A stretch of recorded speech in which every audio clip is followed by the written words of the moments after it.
कृष्णा। आप सभी भक्तों को परिवर्तनी एकादशी की ढेरों शुभकामनाएं। आज के इस वीडियो में आप सभी श्रवण करेंगे परिवर्तनी एकादशी की बहुत ही पावन एवं पवित्र व्रत कथा, जिसे सुनने मात्र से व्यक्ति के समस्त पापों का नाश होता है। व्यक्ति सांसारिक सभी सुखों को भोग कर अंत में मोक्ष को प्राप्त करता है। साथ ही जो भी व्यक्ति इस व्रत कथा को पूरा सुनता है, उसकी सभी मनोकामनाएं पूरी होती हैं। तो चलिए आज की व्रत कथा को सुनाना प्रारंभ करते हैं, लेकिन उससे पहले एक बार सच्चे हृदय से कमेंट बॉक्स में जय श्री हरि विष्णु जरूर लिखिएगा। देखिए, परिवर्तनी एकादशी को जल झूलनी एकादशी, पद्म एकादशी के नाम से भी जाना जाता है। धार्मिक मान्यता है कि इस दिन भगवान विष्णु निद्रासन में अपनी करवट बदलते हैं, इसलिए इसका नाम परिवर्तनी एकादशी है। कहा जाता है कि इस व्रत को करने से भगवान विष्णु प्रसन्न होते हैं। साथ ही भक्तों को जीवन भर विष्णु जी की कृपा मिलती रहती है। हिंदू धर्म में मान्यता है कि देवी देवताओं की पूजा के बाद कथा पढ़ने से शुभ फलों की प्राप्ति होती है। कथा सुना बिना या पढ़े बिना व्रत अधूरा माना जाता है। तो चलिए आप भी सच्चे हृदय से भगवान विष्णु का ध्यान करते हुए इस व्रत कथा को सुनिए। एक बार युधिष्ठिर महाराज कहने लगे श्री कृष्ण जी से कि हे भगवान, भाद्रपद शुक्ल एकादशी का क्या नाम है? इस एकादशी की पूजा विधि क्या है तथा इसका महात्म्य क्या है? कृपया करके मुझसे कहिए। तब भगवान श्री कृष्ण कहने लगे कि इस पुण्य, स्वर्ग और मोक्ष को देने वाली तथा सब पापों का नाश करने वाली उत्तम वामन एकादशी का महात्म्य मैं तुमसे कहता हूँ। तुम ध्यान पूर्वक सुनो। हे युधिष्ठिर, यह पद्म परिवर्तनी एकादशी या जयंती एकादशी भी कहते हैं। इसका यज्ञ करने से वाजपेयी यज्ञ का फल मिलता है। पापियों के पाप नाश करने के लिए इससे बढ़कर कोई उपाय नहीं है। जो मनुष्य इस एकादशी के दिन मेरी अर्थात वामन रूप की पूजा करता है, उससे तीनों लोग पूज्य होते हैं। अतः मोक्ष की इच्छा करने वाले मनुष्य इस व्रत को अवश्य करें। जो कमल नयन भगवान का कमल से पूजन करते हैं, वे अवश्य भगवान के समीप जाते हैं। जिसने भाद्रपद शुक्ल एकादशी का व्रत और पूजन किया, उसने ब्रह्मा विष्णु सहित तीनों लोकों का पूजन किया। अतः हरिवासर अर्थात एकादशी का व्रत अवश्य करना चाहिए। इस दिन भगवान करवट लेते हैं, इसलिए इसको परिवर्तनी एकादशी भी कहते हैं। भगवान के ऐसे वचन को सुनकर युधिष्ठिर महाराज बोले कि हे भगवान, मुझे अति संदेह हो रहा है कि आप किस प्रकार सोते हैं और करवट लेते हैं तथा किस तरह राजा बलि को बांधा और वामन रूप रखकर क्या क्या लीलाएं की। चातुर्मास के व्रत की क्या विधि है तथा आपके शयन करने पर मनुष्य का क्या कर्तव्य है, सो आप मुझसे विस्तार पूर्वक बताइए। श्री कृष्ण भगवान कहने लगे कि हे राजन, अब आप सब पापों को नष्ट करने वाली कथा का श्रवण करें। त्रेता युग में बलि नामक एक दैत्य था। वह मेरा परम भक्त था। विविध प्रकार के वेद सूक्तों से मेरा पूजन किया करता था और नित्य ही ब्राह्मणों का पूजन तथा यज्ञ के आयोजन किया करता था। लेकिन इंद्र से द्वेष के कारण उसने इंद्रलोक तथा सभी देवताओं को जीत लिया। इस कारण सभी देवता एकत्र होकर सोच विचार कर भगवान के पास गए। बृहस्पति सहित इंद्रादि देवता प्रभु के निकट जाकर नतमस्तक होकर वेद मंत्रों द्वारा भगवान का पूजन और स्तुति करने लगे। अतः मैंने वामन रूप धारण करके 5वां अवतार लिया और फिर अत्यंत ही तेजस्वी रूप से राजा बलि को जीत लिया। इतनी वार्ता सुनकर राजा युधिष्ठिर बोले, हे जनार्दन, आपने वामन रूप धारण कर उस महाबली दैत्य को किस प्रकार जीता? तब श्री कृष्ण महाराज कहने लगे कि मैंने वामन रूपधारी ब्रह्मचारी बलि से 3 पग भूमि की याचना करते हुए कहा कि ये मुझको 3 लोक के समान है। हे राजन, यह तुमको अवश्य ही देना चाहिए।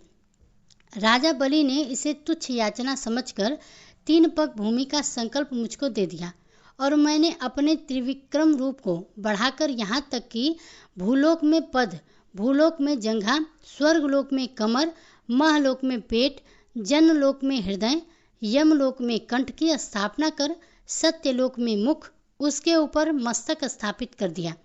सूर्य, चंद्रमा आदि सब गण, योग नक्षत्र, इंद्रादि देवता तथा शेष आदि सब नागगणों ने विविध प्रकार से वेद सूक्तों से प्रार्थना की तब मैंने राजा बलि का हाथ पकड़कर कहा कि हे राजन, एक पद से पृथ्वी, दूसरे से स्वर्गलोक पूर्ण हो गए, अब तीसरा पग कहाँ रखूं?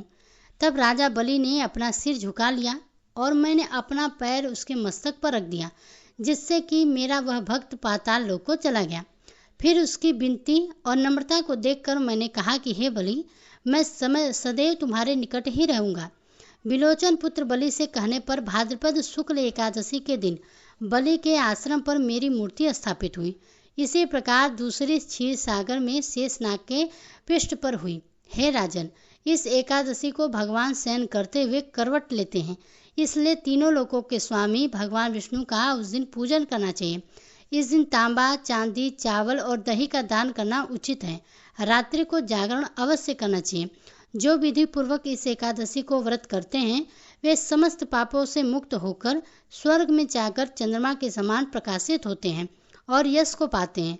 जो पापनाशक इस कथा को पढ़ते हैं या सुनते हैं उनको 1000 अश्वमेघ यज्ञ का फल मिलता है। आइए सुनते हैं तुलसी माता की संपूर्ण कथाएं।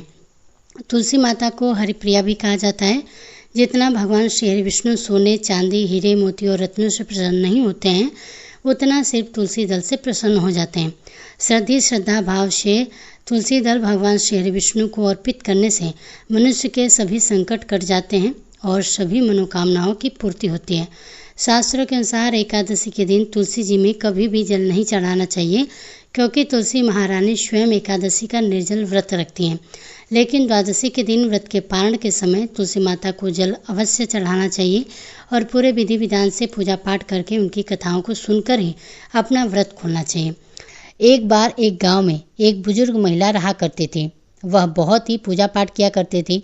वह रोज तुलसी माता की पूजा करती और वह बुजुर्ग महिला रोज तुलसी माता से कहती कि हे तुलसी माँ, मुझे बहू दे, पीताम्बर की धोती दे, मीठा मीठा घास दे, बैकुंठ में वास दे, चटक की चाल दे, पटक की मौत दे, चंदन की काठ दे, रानी जा काज दे, दाल भात का भोजन दे, 11 की मौत दे और कृष्ण जी का कंधा दे। वह बुजुर्ग महिला हर महीने में तुलसी माता की रोज पूजा करती और उनके बिड़ले को रोज सींचती। तुलसी माता बुजुर्ग महिला की बात को सुनकर धीरे धीरे सूखने लगी। तभी भगवान श्री कृष्ण ने देखा कि तुलसी माता सूख रही हैं और एक दिन भगवान श्री कृष्ण तुलसी माता के पास प्रकट हुए और भगवान श्री कृष्ण जी ने तुलसी माता से पूछा कि हे तुलसी, तुम क्यों सूखती जा रही हो? सभी महिलाएं तुम्हारी पूजा करती हैं और तुमको रोज सींचती हैं, लेकिन फिर भी तुम सूखती जा रही हो, इसका क्या कारण है? जिसके बाद तुलसी माता ने भगवान श्री कृष्ण से कहा कि हे प्रभु, एक बुजुर्ग महिला मेरे पास रोज आती है और रोज एक ही बात बोलती है कि हे तुलसी माता, सबकी दाता, मैं तेरा बिरला सींचती हूँ, तुम मुझे बहू दे, पीताम्बर की धोती दे, मीठा घास दे, बैकुंठ में वास दे, चटक की चाल दे, पटक की मौत दे, चंदन का काट दे, रानी सा राज दे, दाल भात का भोजन दे, 11 की मौत दे और श्री कृष्ण जी का कंधा दे। मैं उस बुजुर्ग महिला की सारी मनोकामनाएं पूरी तो कर सकती हूँ, लेकिन उसकी एक मनोकामना पूरी नहीं कर सकती। मैं श्री कृष्ण जी का कंधा कहाँ से दूंगी? भगवान श्री कृष्ण जी तुलसी माता की बात को सुनकर जोर जोर से हंसने लगे और फिर भगवान श्री कृष्ण जी ने तुलसी माता जी से कहा कि तुम चिंता मत करो, जब वह बुजुर्ग महिला की मृत्यु होगी तब मौके पर मैं और आप ही कंधा दे देंगे। आप सुबह जब वह पूजा करने आए तब कह देना कि सब कुछ तुम्हें मिल जाएगा। कुछ दिनों बाद वह वृद्ध महिला ठोकर खाकर रास्ते में गिरकर मर गई। पूरे गांव के सभी लोग आए और उस महिला को सभी लोग धर्मात्मा मानते थे। उसको तुलसी जी की डोकरी कहते थे। उसके परिवार में कोई भी नहीं था, इसलिए गांव वालों ने ही उसके अंतिम संस्कार करने की योजना बनाई और उसे नहलाकर जब बैकुंठी पर बैठाने के लिए उसे उठाने लगे तो उसके मृत शरीर पर इतना भारी हो गया था कि उसे कोई उठा नहीं पाया। यह सब देखकर वहाँ के सभी लोग तरह तरह की बातें करने लगे और कहने लगे कि यह इतना पूजा पाठ करती थी, हर समय माला फेरती थी, इसलिए यह इतनी भारी हो गई है। वहीं पूरा गांव में चर्चा होने लगी कि डोकरी माई कोई भक्ति नहीं करती थी, यह छल कपट करती थी। हम जिसे धर्मात्मा समझते थे वह पापी है, जो कि किसी से भी नहीं उठ पा रही है। यह इसके कर्मों की सजा है। इधर भगवान ने सोचा कि मेरे भक्तों की निंदा हो रही है, इसलिए भगवान ने बूढ़े ब्राह्मण का भेष धारण करके वहां पर आए और वहां एक पर एकत्रित लोगों से पूछने लगे कि यहाँ पर भीड़ क्यों लगी है, जिससे लोग कहने लगे कि यह डोकरी माई मर गई है और पाप इतना था कि जिससे यह उठ भी नहीं पा रही है। सब उठाकर उठाकर थक गए हैं। तब ब्राह्मण ने कहा कि मुझे एक बार डोकरी के कानों में कहने दो, फिर वह देखो कैसे उठती है। तो सभी लोग ने कहा कि आप भी प्रयास करके देख लीजिए। तब भगवान ने उस वृद्ध महिला के कानों में कहा कि हे डोकरी माई, देखो मैं आ गया। जो डोकरी पूजा करते समय शब्द कहती थी वह शब्द उसके कानों में कहने लगे, तू बिरला सी, तेरा मैं करूँ निस्तारा, मेरा डोकरी माई बहू ले, बेटी ले, पोता ले, लड्डू ले, पीताम्बर की धोती ले, गहना ले, घी का घड़ा ले, मीठा मीठा खीर और पूड़ी ले, दाल भात का भोजन ले, धन दौलत ले, बेटा पोता को काम ले, तुलसी माता को पत्ता ले, मुंह में गंगा जल ले, 11 को दिन ले, चंदन को दाग ले, श्री कृष्ण का कंधा ले। इतना सुनते ही डोकरी माई हल्की हो गई। भगवान ने बोला, आओ और उसको उठाओ। भगवान ने हाथ लगाया और डोकरी माई उठ गई। सबको बड़ा ही आश्चर्य हुआ। उसे खूब धूमधाम से ले जाया गया। भगवान उसे अपने कंधे पर लेकर गए और पूरे गांव में इसकी चर्चा होने लगी, जिससे कि उसको मुक्ति मिल गई और वह बैकुंठ में चली गई। सभी लोग देखते रह गए। सभी लोगों ने देखा कि शमशान घाट तक तो ब्राह्मण साथ ही आया था, लेकिन अब वह दिखाई नहीं दे रहा है। इससे लोगों को समझ में आ गया कि वह कोई और नहीं, स्वयं भगवान ही बूढ़े ब्राह्मण के रूप में आए थे। तो बोलिए श्री विष्णु भगवान की जय।